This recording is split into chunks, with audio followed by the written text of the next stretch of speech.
storytelling. It's the way we create films, it's the way we write books, it's the way we document our lives. Hello, everybody. Welcome to yet another episode of the Game Changers podcast. My name is Quincy Hughes, and it's a pleasure and privilege to be here with you, as usual. My next guest is a master storyteller in his own right. His name is Imran St. Brice, and it's my privilege and pleasure to introduce him to you. How you doing, man? I'm good. I'm good. What's up? I'm great, man. Happy to have you on. Yeah, at long last. Yeah, yes, at long last. Yeah, Um, I've been waiting a while. when I think of game changers and this podcast in particular, I think of people like you. People who are pushing themselves to their limit and Mhm. finding opportunities outside of the box. Right. Tell the people who don't know you a little bit about yourself.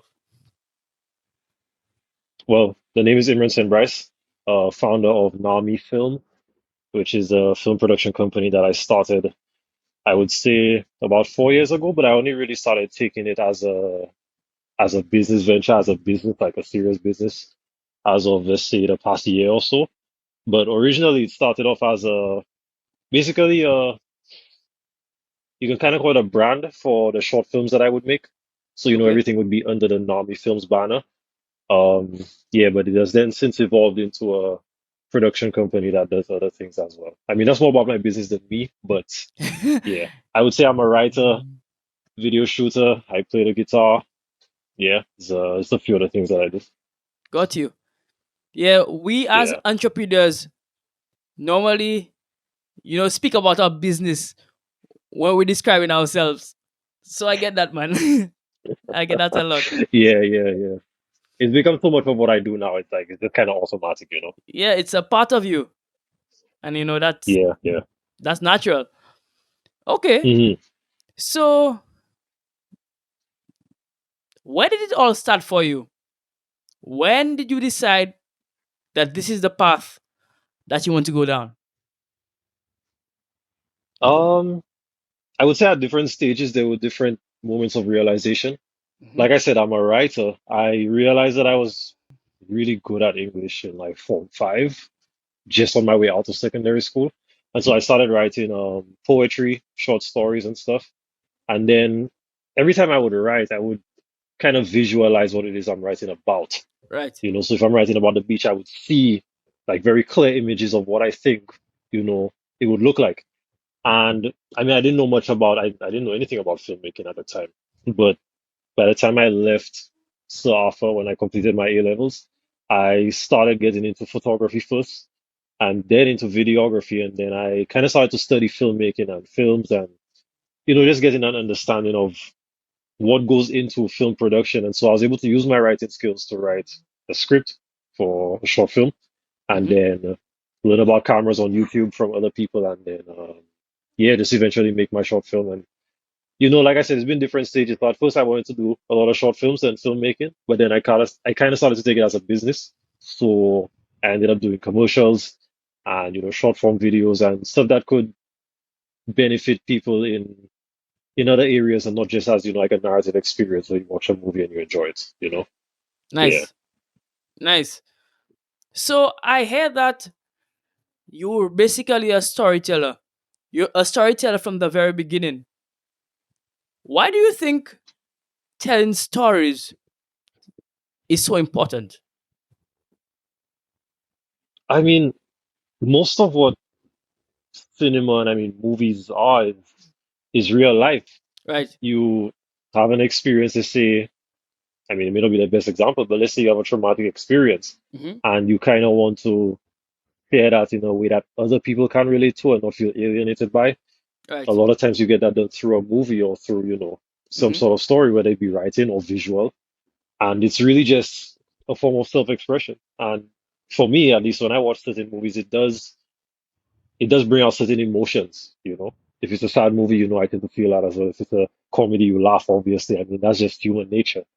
So I feel like we connect to stories in that in just that way. I mean, whether I said, whether it be films or writing, is something that we can connect to as like human beings, as people, social beings. Right. Yeah, and it also, I guess, pays to be a storyteller because you can kind of write your own narrative. You can kind of shape your own destiny in that way. What is your creative process like? Um, well, I guess you're asking in terms of like short film, like how I would Yeah, make a well, short film. yeah. Yeah, well, usually I would come up with an idea. I would either have an idea based on like a real life situation or something that I feel strongly connected to that's a part of my experience personally. And then I would start writing a script. I would maybe put down ideas and then, just kind of piece it together and make sure that it's a story that works because you can sometimes if you take a real life experience and you try to take it moment for moment, word for word, and make it a short film, it might not work. It might not be as entertaining. So you kind of have to tweak it a little bit, like you said, shape Right. your own reality, right? So I kind of go through that process of thinking, okay, how can I make this an entertaining story that other people can get, and it's not just a thing that I did that only I can understand. So I would start writing the script, workshopping it for like sometimes months. It would take for like a 5 minute short film Wow. for me to write the script. And then once we get to the shooting process, I mean, I usually have a clear idea of what I want it to look like in terms of the shots and stuff. And then, I mean, that's a whole other process to Right. actually shoot it, get actors, record sound, set up lights. It's it's a lot, but I'm proud to say that I've been I've been exposed to each and every facet of filmmaking, so I have a decent understanding of each part of it from writing to Mhm. distribution. Beautiful. Yeah. All right, so now take me into your business. Now you spoke a little bit about it, but what exactly do you guys do? So at Nami Films, we do. Well, I like to break it down into three things: writing and conceptualizing, video production, and digital marketing. Mm. So it's one thing to say, okay, I can shoot a video for a client, but like I said, in my skill set, being a writer, I try to use that to my advantage. So I'm able to come up with interesting ideas, interesting concepts on paper, and then execute it on video. And then the Ah. final part of it, which is the digital marketing, is let's say, for example, I do a video for you, Mhm. and I just give you the video, but you may not know how to make the most out of that video. It would kind of be, kind of a waste of resources and a waste of finances on your part. So I try to create a framework where the video that I deliver can have like a space to work within. So, like a whole strategy behind it to make sure that it reaches, the right people and you get the most leverage off of that video that, done for you. Nice. All right, so I know that um you guys, like, so cinematographers and, well, Hmm. filmmakers always speak to professional people about getting professional business profiles. Why is it so important for a professional to have like a business profile done by professional photographers or filmmakers that promotes their brand? Why is it so important? But it's important because, I mean, we pay attention to the things we look at. So let's say, you walk into a store and someone is selling pastries Right. and the floors are dirty, the tiles are cracked. Like the place looks a mess. I mean, you're less likely to buy from that person than the person that has a really fancy setup. So having a business profile done, whether it be through photo or video, is important for public perception because it gives people the idea that, hey, this person takes themselves seriously. They want to display themselves in a way that's representative of their business and the quality of service that they offer. So having it professionally done, I mean, can only be to your advantage.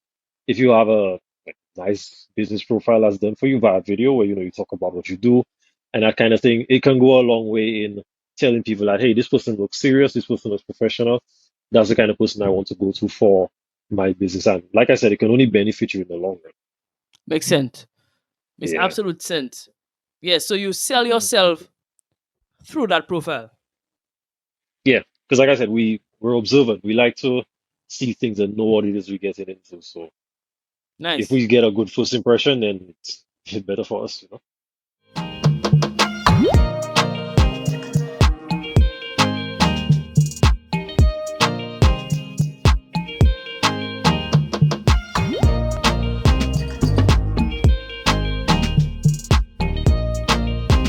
Game Changers. Podcasting is such a unique platform to help connect with such amazing people from all over the world and, build an amazing audience. But I know many of you are really wondering, how do I get started? How do I get my episodes and my story out on all major streaming platforms? Well, I'm glad you asked. Buzzsprout is the answer to all your podcasting problems. We use Buzzsprout as a distribution hub, and we couldn't help share it with you. If you click the link in the description, you can get started today. Even better, because you're my friend, if you sign up via my link, you'll get $20 worth of credit, so you can use as you please. So what you waiting for? Click the link in the description down below to get started today. Hello everybody, I hope you're enjoying the episode. This episode was made possible through a platform called Riverside FM. It's a platform that I've grown to love, and it really does justice to creators. Unlike Zoom or other platforms, it records content locally and then uploads it to the cloud, so you have a seamless video. If you are a creator and looking to get into this space, this is the platform for you. Click the link down below. Hey Game Changers! Have you checked out the new and improved Game Changers website? What are you waiting for? Get your latest podcast episodes. Get access to neat merchandise. Awaken your inner game changer. Log on today.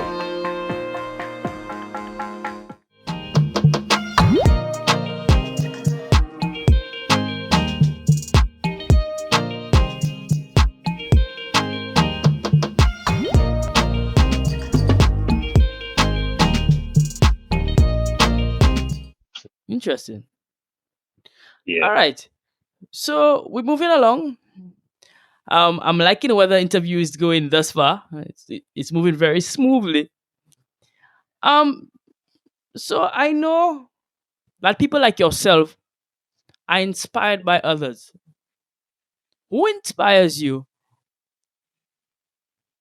It's a big question. Yes, it is. Um, there are so many, like, I try to pull inspiration from everything if I'm being honest. Okay. Even if it's a video that I may not like as a whole, there's something that I can find out. I'm like, hey, you know what? I like that. Like that was well done, or that was a nice idea. And I mean, really, all of art and creativity, well, if I can put it that way, is just copying each other, you know? Right. It's true. It's just putting different pieces together to make your own puzzle, basically. Hmm. But to answer the question, who inspires me? In a business sense, I wouldn't say that I have any like one particular inspiration because, like I said, I pull from everything.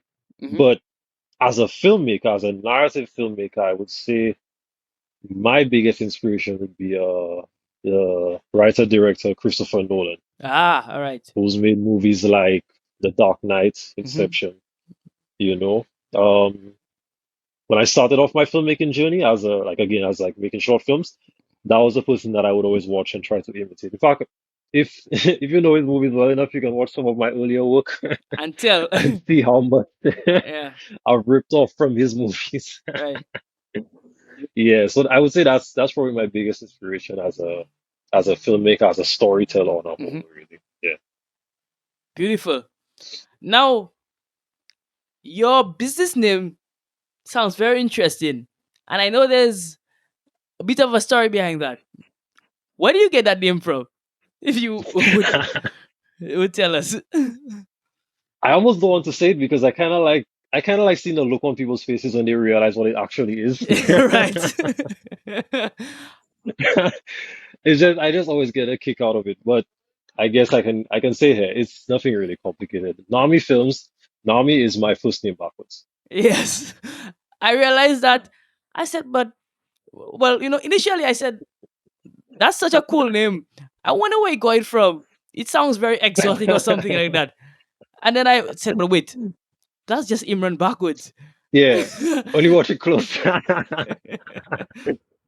Yeah, somebody actually told me that they were like, they thought it was like some kind of African influence, Right, that's how it sounds. and I get and I'm like, oh wow, really? Like, nah, this is my name backwards. That's it. Got you. Yeah, there's actually a whole meaning behind it. I mean, behind the foundation of it, but I don't really carry it on. Okay. It was based on a drawing that I did when I was in like Form 5. Mm-hmm. It was a similar pyramid thing, but it was upside down. And I kind of had like, my own little definition to it based on a poem that I wrote Okay. together with it. And I think that's kind of what inspired the logo itself, like, the pyramid. Mm-hmm. So yeah, that's just a little backstory to it, but it's not really relevant to what it is today. All right. Understood. Yeah. Understood. Wow. So you can see how simple things become so meaningful when we look at it from a creative perspective. Yeah, yeah, for sure, for sure. Yeah. And I guess it's all about angles again. How you perceive Hmm? things. Yeah, And yeah, Mhm. yeah. Yeah, interesting. Yeah, a lot of creativity is based on that, how you look at life. I mean, your perspective on life will not be the same as someone else. So you can create something that means a lot to you and other people who see things the way you do, but to somebody else it may not mean much. And I mean, that's just the way life is. It's nothing like you can't really please everybody. You can't make something that everybody will love and everybody will Absolutely. like. Yeah. That's very true. Okay, Imran. So we're moving on to my personal favorite segment of a Game Changers interview. It's called the Quick Hitters. Now, the Quick Hitters Right. is a segment that goes by very quickly. My questions will be rapid fire questions. So answer them in 30 seconds or less if you can. If you don't answer it in 30 Okay. seconds or less, I mean, we won't penalize you. But I mean, Yeah, no pressure, no try pressure. it. All right. So the first one, I'm gonna give you some time before you answer. Because I know it might be a hard one. The question is, give me your top three films of all time. Go. My favorites, for me, Inception number one. Mm-hmm. Uh, that is a tough question. Inception is definitely number one. I would say The Batman, which is one I Mm-hmm. saw recently, and number three, The Shining by Stanley Okay. Kubrick. Interesting. Yeah, Yeah, the new it's the best year I Batman. could think of at the moment. The new Batman is really good. It's really, really Yeah, yeah, good. yeah. It's not a. I really like it because it's not like a typical action movie where it's just, explosion, explosion, Right, explosion, right. bad guy, good guy, like it's what they call, like, what I've heard people refer to as a slow burn film. Like, it kind Yeah. of takes its time to set the mood and the pace and stuff. I love it. Love it. Yeah. And I didn't think I would like it because of the actor. Really? I didn't think I would have liked it, but I loved it. So it Was it surprised because of me. Twilight that you thought you wouldn't like it Yes, because of him? yes, yes, that's exactly why. Yeah. I was a hater from the beginning. Yeah, I was just a hater. Personally, But I it was was never pretty a good. fan, but yeah, I was never really a fan of Twilight or anything. I never really like watched the whole movie, I think. But when I saw Robert Pattinson in Tenet, which is another film by Christopher Nolan, Right. could have probably made one of my top three, to be honest. When I saw that, I was like, like, this guy has range. Like, like it's good to see him, like, in a different light, something that I can appreciate. Right. So when I heard he was in the Batman, I was like, yeah, easy. Like, I think he has that, and yeah, Right. it was good. Great. So you answered the question in 30 seconds or less, but you realize that, there was a little bit more in it. Yeah, yeah, yeah, yeah. All right. Yeah. So my next question, I like to ask this question to my Mhm. tech guests: Apple or Mhm. Android, and why? 30 seconds. Uh, I'm kind of in both camps at the moment, but I would say Android. I use an Apple computer, but I'm pretty set on using Android as my main phone. That is. Got you. Yeah. Interesting. And my final quick hitter question: who would you like to see on Game Changers? The catch is, however, before you answer, Mhm. you have to get this person or help me get this person on the podcast. Okay, it shouldn't be too difficult. Okay, the person I would like to see on Game Changers is my partner, Akeem the Dream Photography. Okay. Yeah, he started photography, I think, maybe just over a year ago. And from the time he posted his that he got a new camera, I was like, hey, welcome to the club. And since then he's been just doing his thing, doing photography, and I've been seeing improvement in his work. So I really think he should be, next up on this. Yeah. Great. I think I've heard that name before. Some other guests had suggested him. I didn't get him on yet, Oh, really? but Nice. the fact that it was suggested twice, he should be here. I'll try my best to persuade Please, him. please, please do. All right, Imran. So we're moving on to the back end of the interview. Mhm. You're based in St. Lucia. Yeah. What do you believe can be done to improve the arts in St. Lucia? Hmm. I mean, the easy answer is so much can be done. But to be more specific, I think, okay, let me take it from like my own perspective. Right, For me, if if every creative person does gets better at their craft and does, really well, like exceptionally well in their field, I feel like it would it would almost demand the support of the higher powers and the higher ups, the bigger bodies and stuff that help facilitate these kinds of things. right. Because for me, if I'm a filmmaker and I don't know my craft, I don't know how it is I go about making a competent and coherent video or art piece or whatever it is, then people aren't going to be interested in my work. It's just going to kind of sit there and I'll just be making it for myself because I'm the only person who likes it or understands it or thinks that is good. So I really feel like the best way for us to improve, the whole art situation in St. Lucia is to get better at our craft. One of Mm-hmm. the things that was very important to me starting off was recognizing what good work looks like. So watching good movies and seeing what they look like, and then watching my movies and cringing a little bit and seeing like, Right.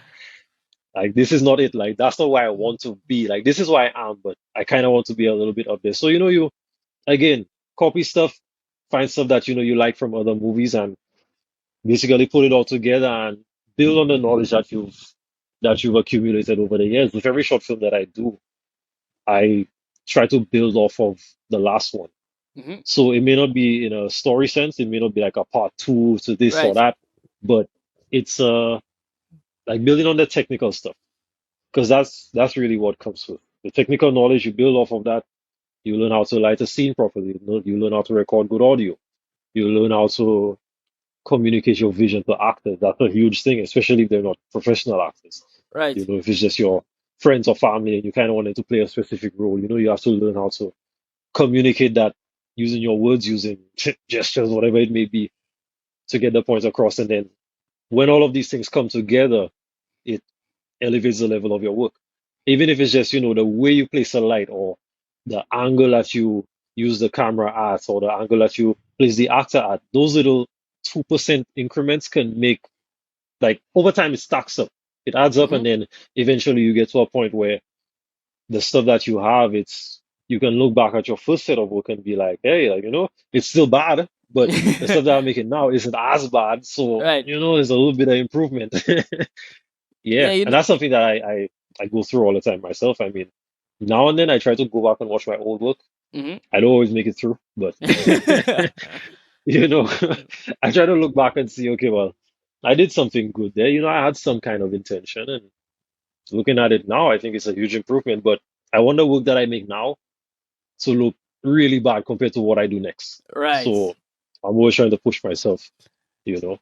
Yeah, Yeah. and they always say that you should fail better. So you failed before, Mm, the next failure might be a failure as right. well, but fail Yeah, better. yeah. Don't fail the same way that you Right, failed a right, while ago. right. I like that Consistently one. fail better. Yeah. Yeah, yeah, yeah. It's true. It's good advice. It's good advice, really. I mean, in any art field, whether it be video production, writing, or whatever, like study your craft. That would be like my best advice, to be honest. Like you need to know what good stuff looks like, then take your stuff to that level. Right. Absolutely. All right. So I know there can be a fear of getting into the field that you are in. Some people might see this and say, okay, but yeah, I want to get into this field, but it seems overcrowded. First of all, is your field overcrowded? Secondly, if it's not overcrowded, how can somebody get into it? Um, Overcrowded, I think that's extremely subjective. Okay. I Every videographer that I know does work for different people. Hmm. Um, I wouldn't say it's overcrowded. We like to make the joke that everybody and their mother is a photographer. Right. Everybody have a camera, everybody doing photography. But I I don't know. I feel like okay, it may be overcrowded, but here's the thing. The the good work separates itself. Ah, So not everybody's at the same level. true.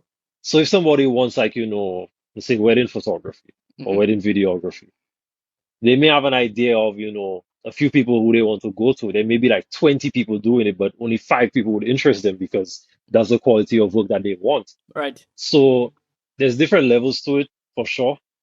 I can't really say if it's overcrowded, to be honest. Right. But the second part of your question is how would somebody want to get into it if they Hmm. were to? Yeah, if you want to get into it, I would say just get started. Okay. For me, like I wouldn't say I stumbled into it like by accident or anything, but Hmm. like I knew what I wanted to do, but like I had no idea what a script was. Like there was a point in my life where I was using my phone to take pictures of them all, like we would have photography assignments, and I didn't have a camera at the time. Hmm. So I would use my phone and we just point and shoot. There are no settings to dial in Right. or whatever. But I would still try and, learn at least, okay, what settings did the phone use and that kind of thing. And I always knew, okay, I wanted to make videos to the poetry that I would write, but I had no idea what the script was. I had no idea how to get started, how to like I had no idea like what the steps were. I just thought, okay, I'll just point my camera at something and hope it Right. works. And and yeah, like eventually I think I just ended up Googling, screenplay scripts. Then I found the script, I see what it looked like, and I'm like, oh, why did like it doesn't look like a story where it's like, line one, line two, left to right. I would sometimes show a client a script or a screenplay and like they're just like, oh yeah, it's good. Like I know they don't understand what it looks like or what it does Right. or what it like, says because of the format. Like it looks really weird. But like I had to educate myself on what that was. Hmm. And the biggest resource we can use is between Google and YouTube. So Right. there's really no excuse. I kind of wish back then, like in 2015, 2016, I just Google how to make a movie or how to make a video. Right. I would have probably saved myself so much time because I was just kind of, trying to figure it out myself. And then I realized, hey, I can Google it.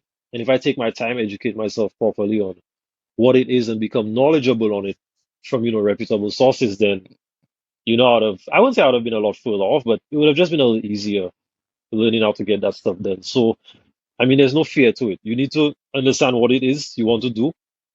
Just Google the rest. Yeah, I After agree. that, it's up to adding your taste and Hmm. your own style to what it is you do. But there are certain rules, rules you should learn, and then see where you can break it, where you can be flexible, and so on.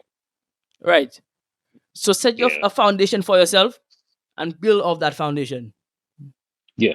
Always build off of it. Don't throw away what you've learned before. Hmm. Unless it's like just bad advice. But yeah, Absolutely. I will have to agree with that. All yeah, right. So somebody is looking at this and is interested in your work, wants to collab with you. How can they get in contact with you? I would say Instagram is probably the quickest way to get in touch with me. As far as like for the public. Right? Um, but my Instagram is at Nami Films, just Nami Okay. Films, and the website www.namifilms.com. And yeah, you can pretty much see. I wouldn't say most of my work, but my best work is what I try to keep on my website because I don't want Right. to have too much on it, just for the sake of For me, it's quality over quantity for sure. Hmm. But yeah, Instagram would be the best place to reach out. Perfect. And we'll leave, as per usual, the links to all your social media and your website in the description so people can have easy access. Much appreciated. Absolutely. All right, Imran, my final question to you. Where do you see Nami Films going in the next 5 years? Mm. I've asked so many people that question in life. It kind of feels new headed for myself. um, you know, I wouldn't say that I know what I want to keep doing and I know I have a plan, but Mhm. I don't really get too specific with what it is I want for myself, like in the next 5, even maybe 2 years. I know I definitely want to keep producing videos. I mean, what I would like for myself is, if I were to just answer the question straight, is maybe to do more of what I'm doing, but on a bigger scale. So more commercials, more cinematic videos Mhm. for different brands. I'm interested in the idea of working within the region, not just locally. But everything in its own time. I'm working towards, I'm just working towards getting better, and then whatever falls into place. I try not to get too hung up on, certain plans and timelines. I just try to push as much as I can to get, I wouldn't say everything done as soon as possible, but I try to keep myself on my toes with my goals and achievement. Absolutely. That makes perfect sense, Yeah. bro. I mean, I may want to get back into short films and stuff, but it may be like a once in a while kind of thing, Right. not a staple. Got you. Yeah. Makes a lot of sense. Mhm. Okay, Imran. This has been such an amazing sit down interview. Firstly, and to thank you Yeah, for yeah, coming for on. sure. Um, Yeah, your my pleasure, my pleasure. your insight was amazing. I learned as a creative, and I know other creatives or just other interested people out there would have learned from you. So thank you for Hopefully coming. so. Yeah. Hopefully it was a good contribution to the impressive resume that you've already built up. I'm trying, man. I'm trying. I'm trying. Yeah, yeah, yeah. All right, guys. Mhm. This has been yet another Game Changers episode. And to thank you for coming on. Thank you for listening. And remember to like and subscribe. Also, remember that Game Changers is available wherever you get your podcasts: Apple Podcasts, Spotify, Google Podcasts, wherever you get your podcasts, including Gaana. Gaana is the number one podcast distributor in India and the subcontinent in general. So if you're on Gaana, if you have access to Gaana, listen to Game Changers on Gaana. We look forward to hearing from you. Anyhow, as per usual, I'm signing off. And as usual, stay hungry. Bye bye.